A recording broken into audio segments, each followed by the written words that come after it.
In Idaho, snow muffles the sound of a slaying.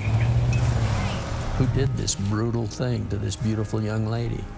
The pain is just beginning. The hardest part was watching my folks try to bring that kid back to life. You were just gone through one, and then there's another one, and how could it possibly happen? It was the third one that really made it into the sensation that it was. Oh my God, there's a monster out there.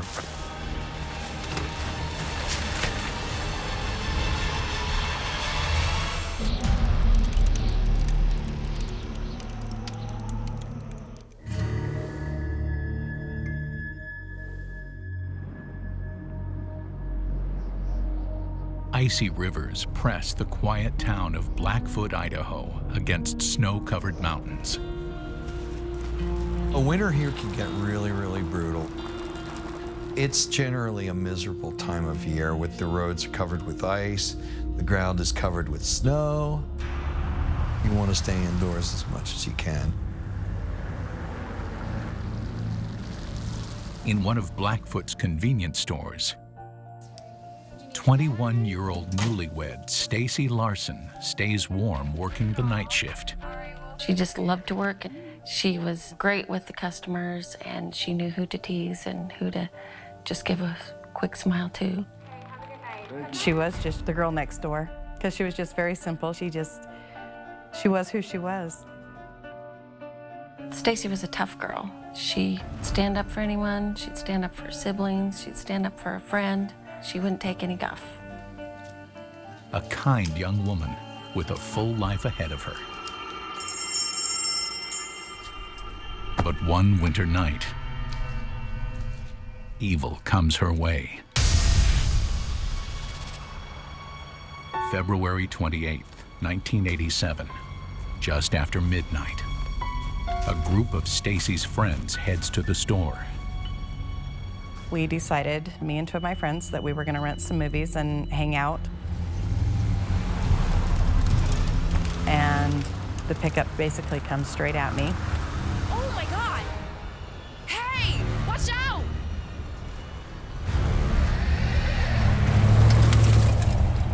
I assumed that it was just a drunk driver. I mean, it's the middle of the night. They hope he didn't give Stacy any trouble. Stacy? And I looked around. I'm gonna go check the cooler. Even went back in the cooler, calling Stacy's name.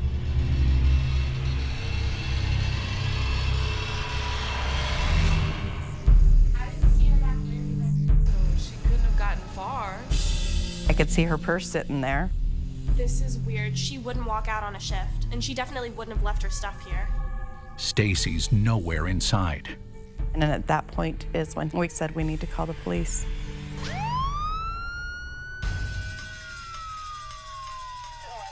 When we arrived on the register, it showed that it was just after midnight was the last transaction. About $200 was missing from the till. But The women tell police about the truck. It was a dark green pickup, and I remember the hitch being on the front. And I remember seeing a person inside the pickup with long dark hair, kind of a little bit bigger build. But they didn't see a face. Had someone robbed the place and grabbed Stacy? We could see in their eyes that this was serious, that this was something that was not okay. Stacy's empty car is still in the parking lot. Police contact her husband. Officers went to her house, and her husband was shocked that his wife had disappeared. Every available officer searches in ever-widening circles from the mini-mart. They check roadsides, open fields, canals. No sign of Stacy or the mysterious truck. The community joins in. A local dentist happened to be close to the family, had gone looking for her that morning. He drove past 2 dumpsters. There, in the blood-soaked snow, Stacy. She's dead, shot multiple times. The sun was warming up, and the snow was melting, and the crime scene was disappearing. Detectives note truck tire tracks and 2 sets of footprints pressed into the snow. There were shell casings that were found that were .38 caliber. They're from a revolver, which doesn't eject casings.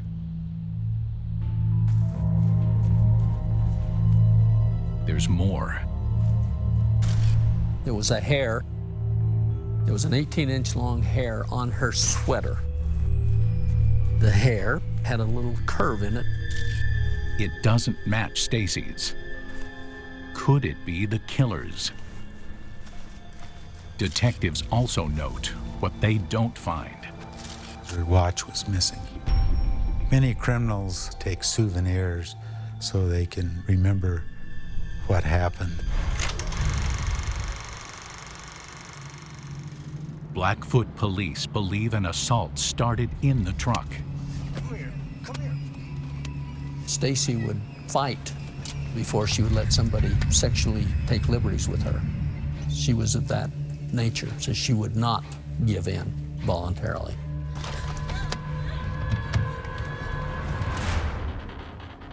It appears as she ran, her attacker missed with several shots until one hit her in the arm.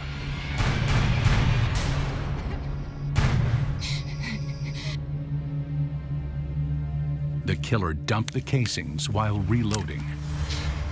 I think she had gotten down to hide.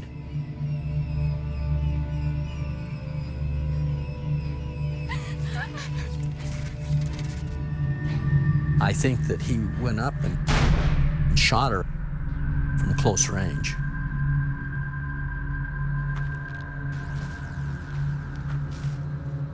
The wounds that Stacy had was not immediately fatal. And then he leaves her. This is cold at night, of course, it's in the winter. The sadistic part of this was that he left her to die. I wonder what Stacy was thinking laying there. Why doesn't somebody come help? Knowing that there's nobody there.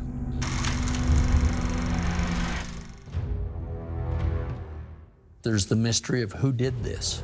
Who did this brutal thing to this beautiful young lady? Is it money? Is it drug related? Is it alcohol related?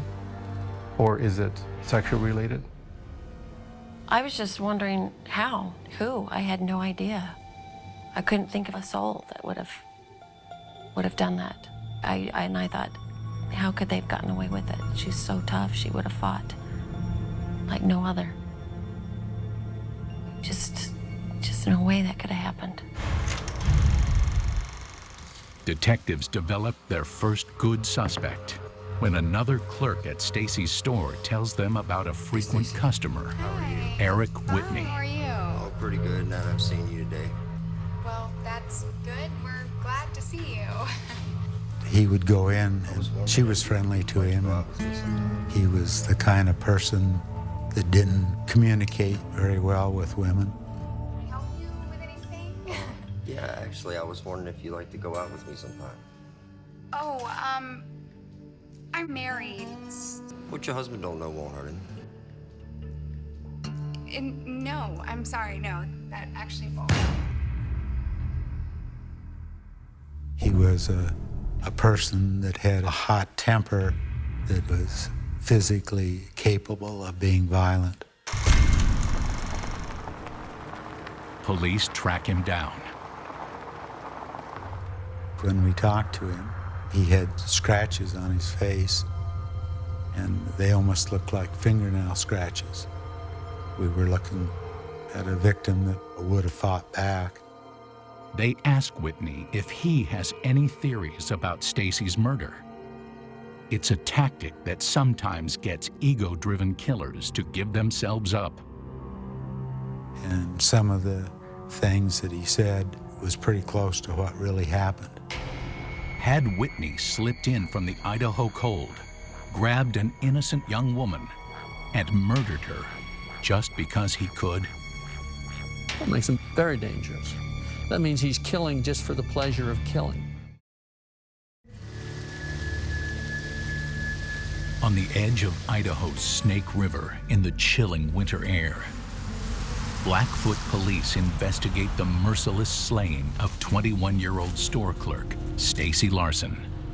Anytime you have a murder, it's brutal, and it's very upsetting. This is going to be something that's going to touch the lives of a lot of people. Suspect Eric Whitney has a history of a violent temper. But he claims he was at work that night. When detectives check his time card, they see it's true. He was there until long after Stacy was killed.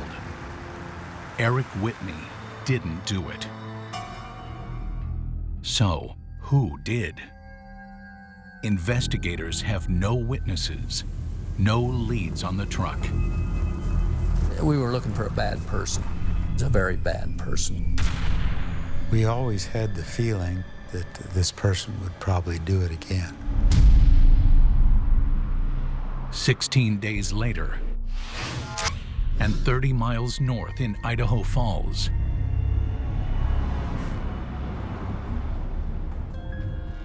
"23-year-old Nolan Haddon works his shift at a convenience store. On the night of March 16th, he gets a surprise visitor. Hey. Oh man, you jumped. How you doing? I'm doing all right. For some unknown reason, I drove across town. Never been to the store in my life. Never knew where it was for certain. And I drove right to it. He liked the job very much. He thought this would be a great opportunity for a little spending money. Nolan was going to school to become a radiation technician, and he was just about to graduate. He was on his final semester. You don't have anything I can take back with me, some coffee or something? No. Come on, it's cold out. No. You know, he was happy-go-lucky. We were laughing, joking, and I guess I left the store around maybe 10:30 at the latest. Everything was normal. It's the last normal night the Haddon family will ever have. A little before 6 a.m. the next day, the clerk on the morning shift arrives to open up. Hello? But something's not right. Hello? Anyone here? The front door was left unlocked. Nolan should have locked it when he closed last night. The telephone was not on the hook, and there was left hanging, dangling. Hello? Cash register was open, and there was bloody footprints.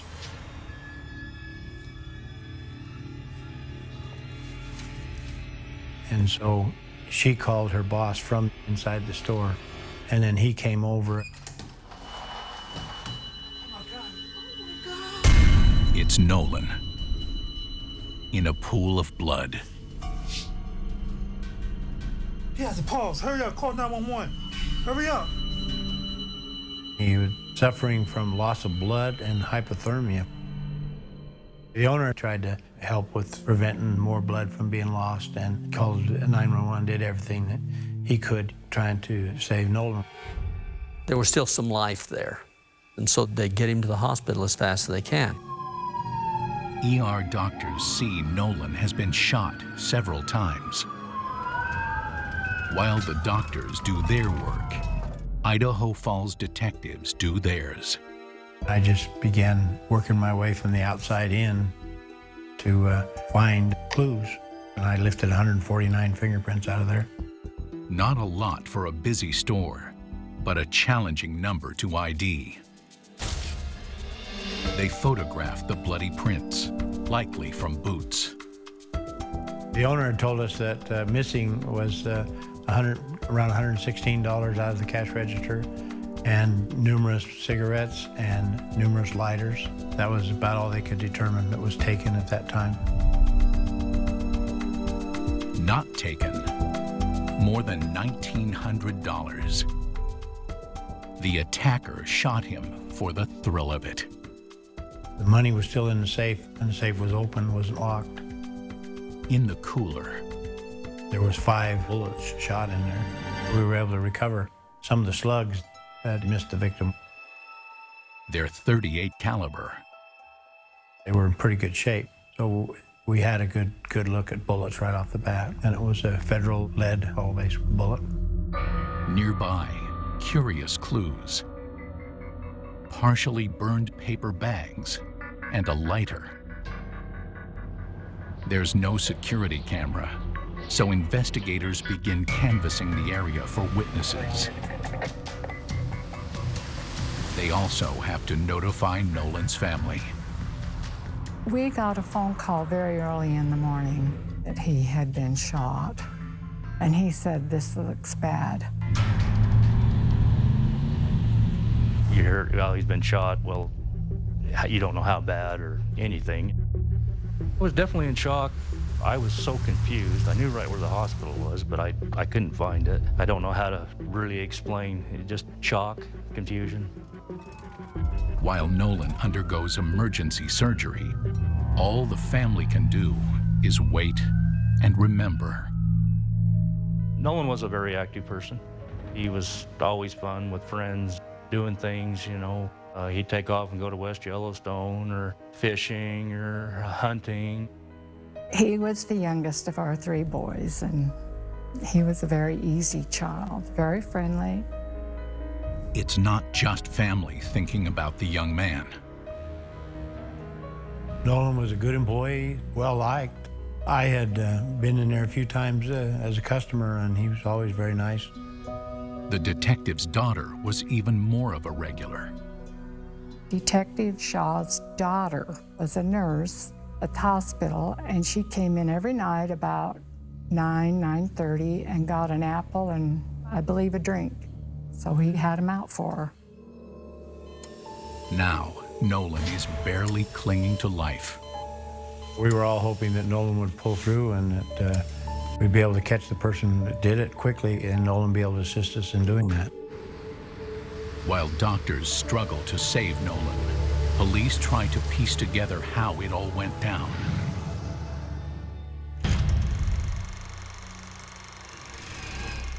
The cash register, each transaction has a time by it, and so we were able to go through the transactions. The last customer was at 10:17 p.m. The shooter likely slipped in around the 11 o'clock closing time.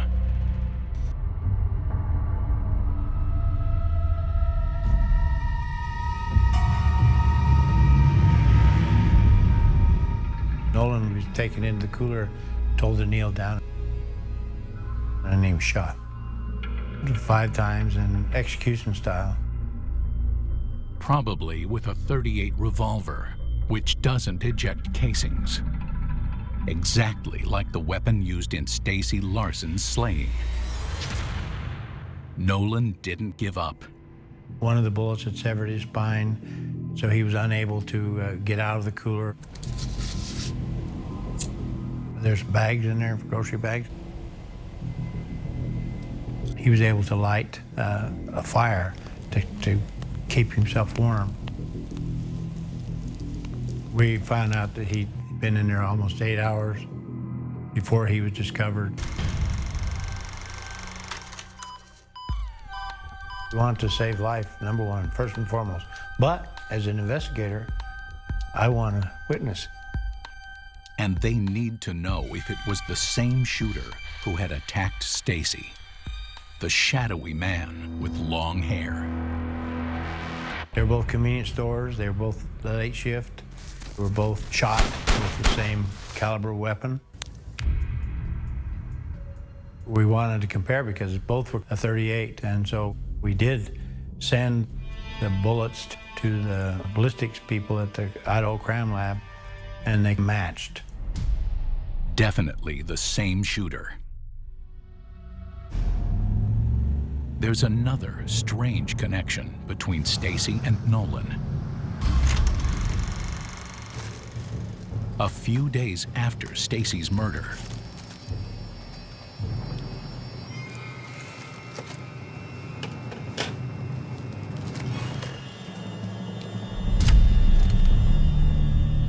he had received a $5 bill that appeared to have blood on it. We had heard that Stacy had been abducted, and my husband warned Nolan about that. And Nolan said, "Oh, Dad, they just go for girls." Nolan wondered if it might be cash from Stacy's store. So he called the police, and the police up in Idaho Falls gave it to our officers.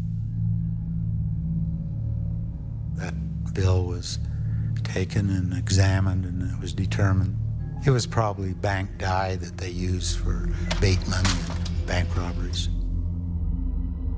A false lead and an eerie omen.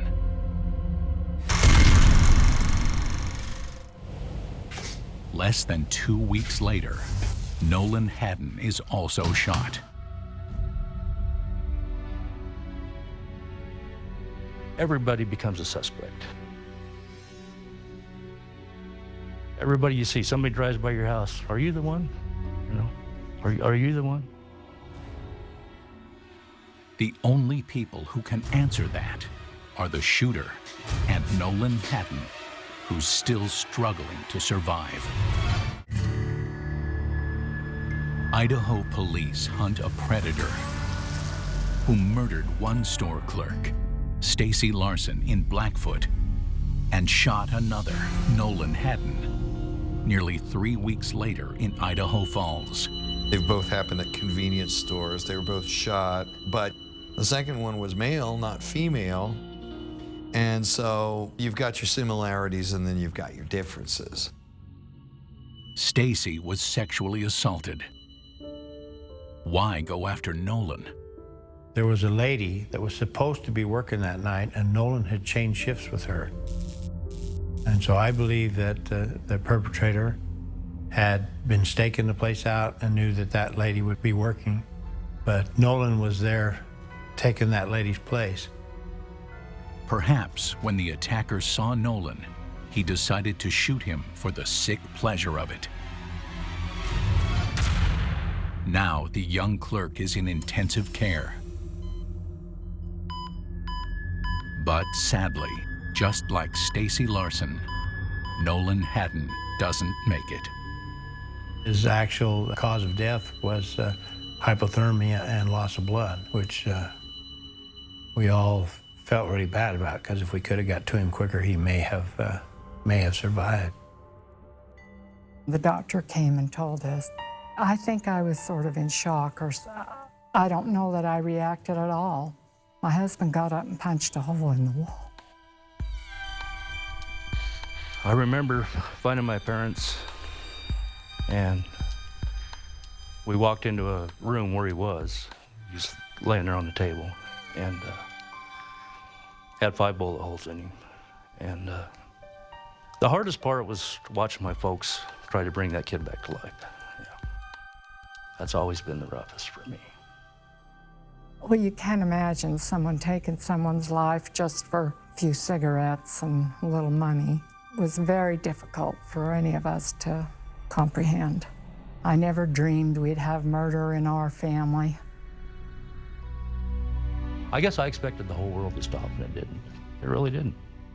Clay's one comfort, his unexpected visit to the store that night, gave him one last chance to see his brother alive and happy. They say things happen for a reason. I've learned in my life that is very true. It is very true. Hearing the whole story about Nolan was unbelievable. You were just gone through one, and then there's another one, and how could this possibly happen to people that I know? You know, you just wonder, Is it going to stop? Is there more? What's going to be next? Your imagination can run wild in a climate like that.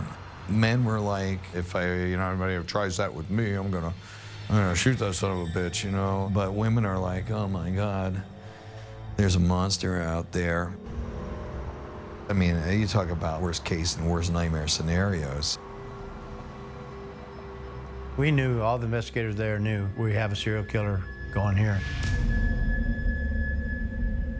It was just a time when the community had to face certain things about where it lived and the times we live in. Before these homicides, there were a lot of people who might have said, well, that sort of thing will never happen here. And after that, I don't think anybody was ever going to say that again. Investigators continue searching for the truck seen at Stacy's abduction. Imagine 10,000 vehicles in Idaho Falls trying to find a pickup that matches. There's hundreds of them, but you have to go through that. As they scour the area, calls pour in from frightened residents. There's people who are giving you all sorts of information. I saw somebody, I think it was so-and-so. There's a ton of information flying around and you have to sift through it to figure out what's good and what's just somebody who wants to make a headline or something. Most leads lead nowhere. Though one promising tip comes in from Firth, Idaho, halfway between Blackfoot and Idaho Falls. We became aware of a person that was booked into jail and had told the jailer that he should be charged with first-degree murder because he had killed someone. He knows several details of Stacy's murder police withheld from the public. He says he took her from the store, out into the woods, and shot her in the back with a .38. And so at that time, we thought we might have the person that had killed Stacy. Hoping to cement the case, techs collect hair samples and shoe prints to compare to the ones from the crime scene. None match. Under pressure, the man finally admits it was all a lie. He was angry at being arrested on what he thought were bum charges. So he falsely confessed, just to waste investigators' time. He recanted the story and had alibis so we could eliminate him as a suspect. More time lost, and none to spare. Everything stopped in our personal lives, and we were working on this case with nothing else in mind. In a town like this, something that sensational, something that terrifying, people are talking about nothing but this. It was the subject in the stores, in the churches, in the workplace. I was talking with a locksmith friend of mine, and he says he went from installing 1 or 2 locks on homes every week to 10 or 20. We all felt there's going to be another victim soon. We needed to resolve this thing quickly so that others can't be harmed. By that point, the police were getting really, really rattled about it, too. There's just this general dread that says, when's this going to happen again, and to who?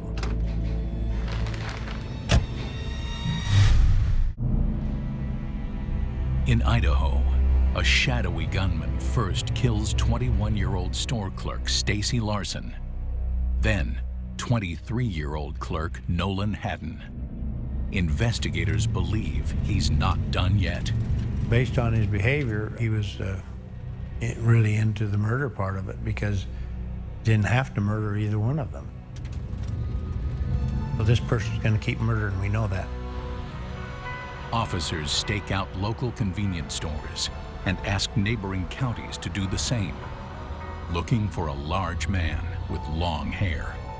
It was a prevention matter for us. So we had surveillance on every store in Bonneville County that were open after midnight.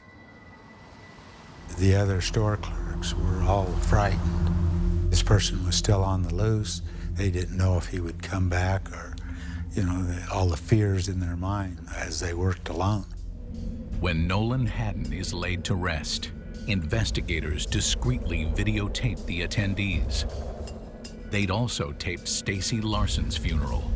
In a lot of murder cases, the perpetrators go to the funeral or go to the gravesite. I was going to film everybody who came and went from the funeral, and also I went out to the cemetery and did the same thing out there. They're looking for anyone suspicious, but no one seems to stand out. Then, on March 19th, the same day of Nolan's funeral, and in the very same small town, The Idaho Falls Police Department received a report of a woman missing by her husband. the husband says his wife, 34-year-old special education teacher Andrea Townsend, wasn't feeling well that morning and decided not to teach. She told her husband she was going to school to drop off a lesson plan and never came home. When we put the picture of her through the news media, calls started coming in. She had been at a grocery store here in Idaho Falls, and she was observed by herself. And I hesitated to call it a criminal case at that point, but we sure couldn't ignore it either. We started a search for her. Police have a hunch this is related to the earlier murders.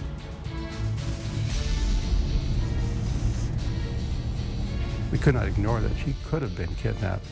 That in itself is somewhat frightening because guess what? The killer may have changed his MO.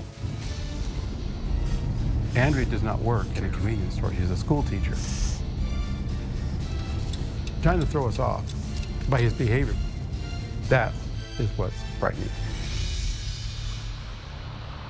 But this time, they're not starting with a body.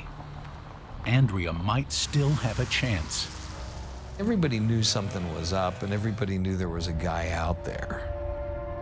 But it was the third one that really made it into the sensation that it was. The dread became palpable then.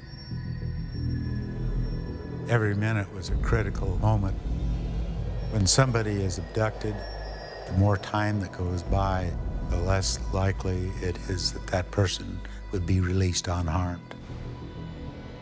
In less than 24 hours, police find the van, abandoned in Idaho Falls. So now we know this is a criminal matter because the victim is not in the van. When the vehicle was found, there was a major focus on it and on what they could find. There was long hair, long brown hair. Andrea has short hair. That is not her hair. They found her checkbook where she'd written checks and that she had gone through a couple of banks to get cash. The checks add up to $2 grand.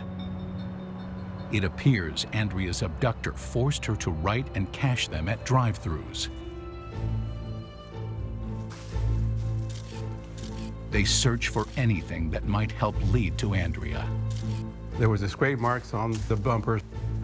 The undercarriage had been bruised by rocks. There was grass, so the cheatgrass that was underneath part of the frame. One of our deputies, who's just amazing to me, saw the cheatgrass and goes, well, that cheatgrass is in the desert.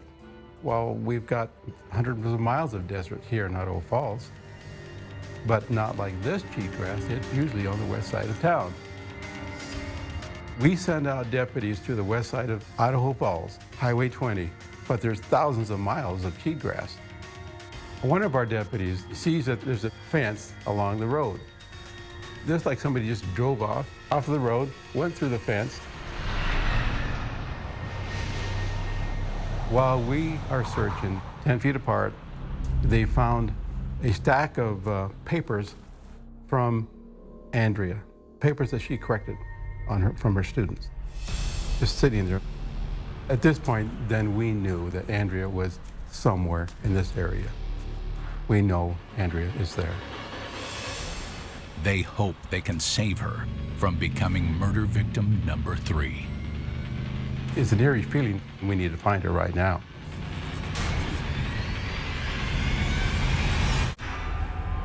After the slayings of Stacy Larson and Nolan Haddon, authorities in southeastern Idaho scramble to find abducted teacher Andrea Townsend.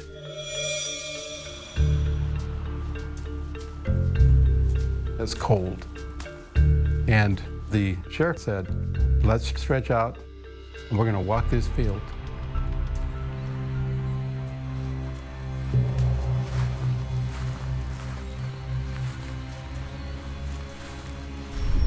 Hey, found her! One of the officers finds Andrea, dead. She's been sexually assaulted and shot 9 times.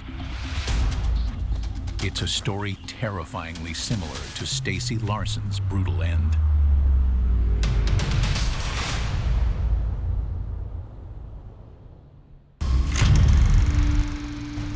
Like Stacy, it looks like Andrea tried to escape, but the killer fired from behind.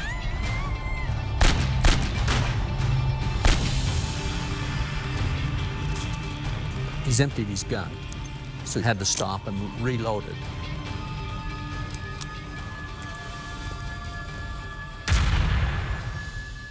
And that was the final shot.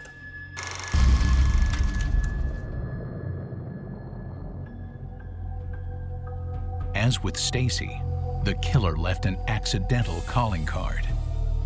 It links him to the crime beyond any doubt. She had a head hair, 16.5 inch long head hair, shot into her heart. So the hair from the shooter was embedded in her heart. He did not take expensive jewelry. Once again, this wasn't about robbery. The killer is merciless and consistent. This slug is 38 caliber. 38 slug in Stacy's, 38 slug in Nolan's, and 38 slug in Andrea's. We have the same suspect. Officers canvass the area and find a witness with a crucial clue.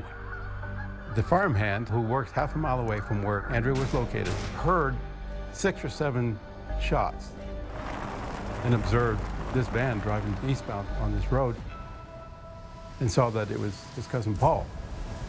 Investigators learn Paul Ezra Rhodes has a long criminal history involving drugs, robbery, and is a suspect in a bizarre, vulgar act committed on a lingerie shop mannequin during a store break-in. Police believe he performed a sex act on it, then shot it with a .38. In terms of profiling behavior, here we have a mannequin that's sexually abused. And I think that was the eerie part. Now he's going to actual human beings. This guy was obviously pretty twisted out of normal parameters of behavior, don't you think? Detectives race to Rhodes' home. He's not there. His mother says she thinks he stole her car. The thought is he's going to kill again and again until we stop him. So now we light up the media with his face, with a picture of him, Paul Ezra Rhodes, nationwide, and a massive manhunt is locating him. The media blitz works when a trucker thinks he spots the fugitive. He reports a huge man with long hair stumbling out of a car in Nevada. Rhodes may have fled from the snow, but not from justice. The driver of the truck, he says he dropped something as he was getting out of the car. I saw him drop something. I contacted the Nevada authorities and said, grab that car for me, hang on to everything, all the evidence inside of it, treat it like a murder scene, and let me know and we'll be down there. Nevada police respond. The door on the driver's side was still standing open, and laying there was a .38 revolver. That's our gun that killed all three. He was our guy. And here's the one thing that we can show killed all three victims. Well, that's a major break. Nevada police continue broadcasting Rhodes' picture. On March 25, 1987, they get the call. There's 3 or 4 casinos there. And one of them called the sheriff's department and said, hey, he's here. So it was like a mad rush. 2 uniformed officers and a state trooper went in there, got him and brought him out. He never even bothered to change his clothes. There was blood on him, blood on the boots, blood on his pants, blood on his shirt, human blood. His long hair matches the strands found with Andrea's and Stacy's bodies. He's carrying 2 packs of cigarettes and 5 lighters, the same brands as those stolen from Nolan Haddon's store. There's a wristwatch in the pocket. It looked like a girl's watch. And it was Stacy's. The watch was a trophy. He kept that from that victim because he was going to remember her from that watch. That's what they do. That's what these kind of killers do. Once he's booked, police note there are scratches all over his stomach.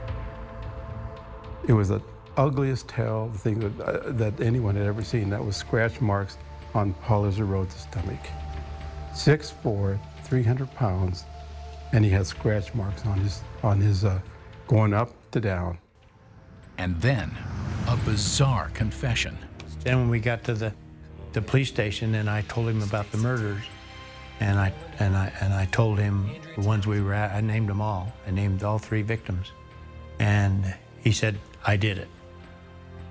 And then he put his head down and went to sleep. Like a true sociopath, with no conscience or remorse about the 3 horrific slayings. Multiple charges against Rhodes include rape, first-degree kidnapping, and first-degree murder. We have a bullet that was fired through the gun that was in his possession. We have a head hair that matches him. We have a footprint that matches the shoes he was wearing when he was arrested. We had the girls who saw the pickup. They could identify the pickup truck. But a guilty verdict is never a guarantee. Homicide cases are always tough because your best witness is dead. And not very many people kill people who commit premeditated murder, do it in front of the public. And so you have to put a case together based on circumstantial evidence nearly every time. As the news spreads, the Idaho Falls and Blackfoot communities realize he's a local fixture. There was a lot of, oh, I've seen that guy, because he was pretty hard to miss, being as big as he was and as menacing looking as he was. He was definitely not the type to blend into a crowd. I saw him in the convenience store when I had been there visiting with her, but I didn't think anything of it. For me, it just seemed unreal that you would have been in the same place as someone that could have done something like that. Paul Ezra Rhodes pleads guilty to killing Nolan Haddon and stands separate trials for the slayings of Stacy Larson and Andrea Townsend. In Bonneville County, he was found guilty of first-degree murder. He was found guilty of first-degree kidnapping. In Bingham County, he was found guilty of the very same things. That's a satisfying feeling. It's feeling, well, to this point, we've done all right. He shows his viciousness one last time. Well, when Paul Ezra Rhodes was found guilty in the courtroom, as he's sitting on the other side of the room, I'm within 15 feet of him, he, in his violent act, as I figured he would do, from across the room, he threw a chair at me and Tom Moss. Of course, we caught it. But that's how angry he got, just like that. We can see what he did to those victims. So as far as am I happy that he got what he deserved? Yes, by all means. He's the most sadistic killer I've ever seen in Idaho.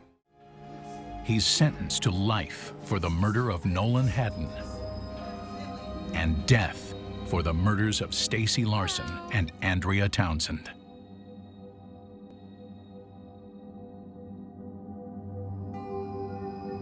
Paul Rhodes qualified for the death sentence. Under the law, he did what it took to get executed.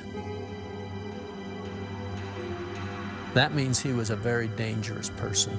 The crimes he committed were especially heinous and atrocious. That he was someone that can't be free in society. In fact, the reason for the death sentence is they don't want even to have him in prison, alive, because of their propensity and their viciousness. But the question still remains. Why did he target those innocent victims? I think what's always going to be a mystery about Rhodes is why did he do it? This wasn't a crime of passion. This was more a crime of just compulsion. Some switch went on in his brain and said, I got to go out and kill somebody, and then I'm not going to be right until I do. On November 18th, 2011, Paul Ezra Rhodes is executed by lethal injection. Well, the victims were all innocent people just trying to be happy living their lives. And not only did he affect the people that he killed, but the families and all the relatives of those people changed their lives forever.